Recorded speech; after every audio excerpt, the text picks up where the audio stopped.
13 is the story of a man who wakes up on a beach having lost his memory. The FBI accuse him of killing the President of the United States, and he doesn't know whose side he's on. He doesn't know who he's worked for. He has to reassemble his past, survive, and reconstruct his identity.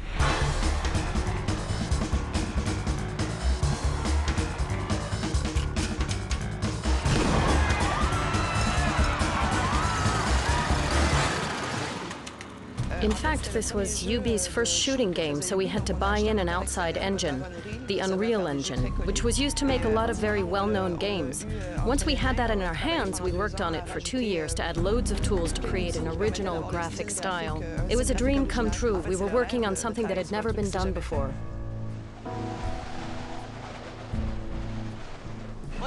We did our best to avoid all the spatial, futuristic, and gothic cliches you get these days in video games.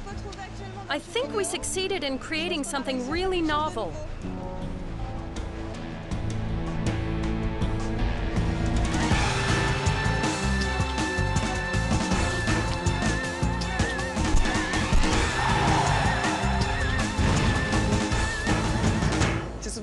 People often have this preconceived idea that the more drawn or cartoonish something looks, the easier it is to create. In fact, it's quite the opposite. We added the cartoon effect to the characters. It gives a comic strip 2D look to a 3D object. This effect is achieved by adding a thin black line around the characters, which looks like a pencil line, and the textural effects also help to make it look sketched. For the cinematics, we wanted to keep this cartoon effect and push it even further. So we mixed the 3D, but 3D with the 2D rendering, with an ultra-simplified decor like you find in comic books. The cell shading is greedy on memory, so we had to create characters who were limited to an average of 1,000 triangles.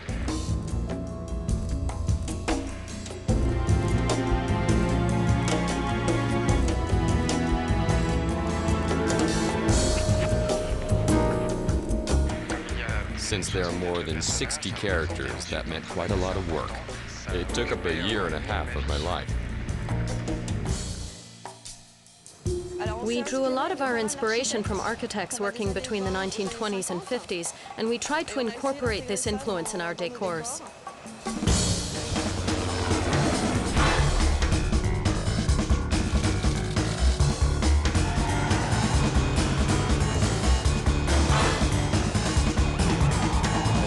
Thirteen is inspired by a French comic book series, so we worked with the original artist to design the characters and had the scriptwriter ensure that everything we did in the game was faithful to the original.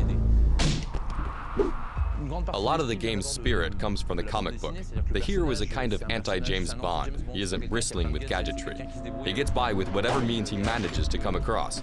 Some gameplays are based on this principle. If you have a character moving behind a wall, you can visualize him and anticipate his movements with the sound of footsteps that are displayed on the ground. You can also take characters hostage to use them as human shields. You take the character, he suffers part of the damage for you, then once you finish with him, you get rid of him. At least it'll have been useful for a while.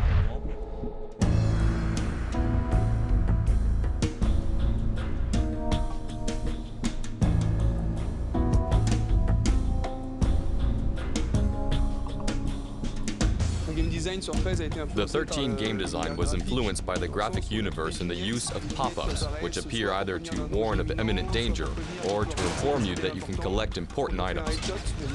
Another example is when you do a headshot, boxes appear to show an enemy falling.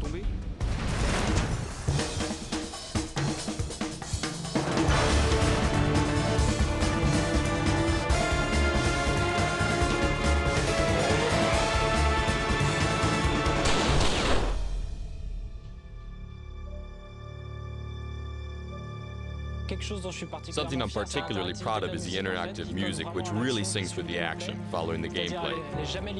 It's never linear. When you're on an infiltration mission, you walk and the music's calm, then the fighting starts and it really gets carried away.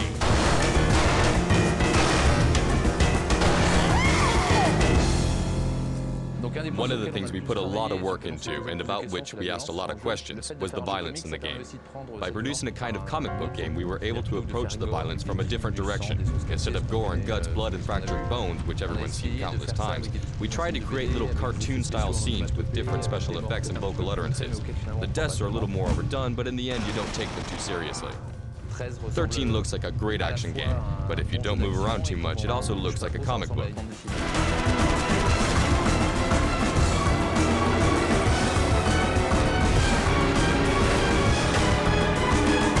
As a general rule, in video games, you feel like you're killing puppets. But here, the story gives the characters life, so you feel you're fighting real people. A story is a sequence of events to which you react as a player, and which make you change attitude or completely alter your strategy and way of playing.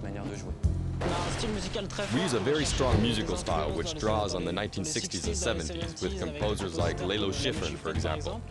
We mix all that up with more recent loop-style music, and the result is really fantastic. As far as the sound effects go, we were looking for something very realistic and powerful. We produced nearly 3,000 sound effects, in particular the sounds of some mighty powerful weapons. All in all, it's pretty good.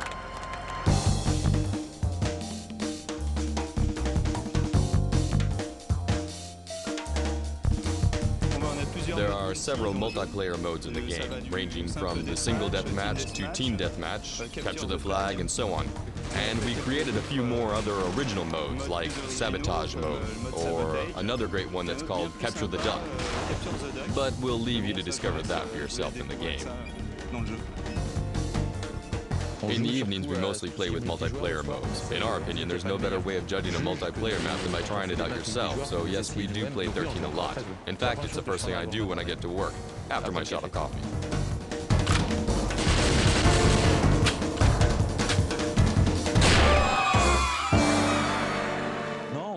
Yeah, it's really great. You begin to get a taste for weapons, you enjoy handling them. Me, I really like...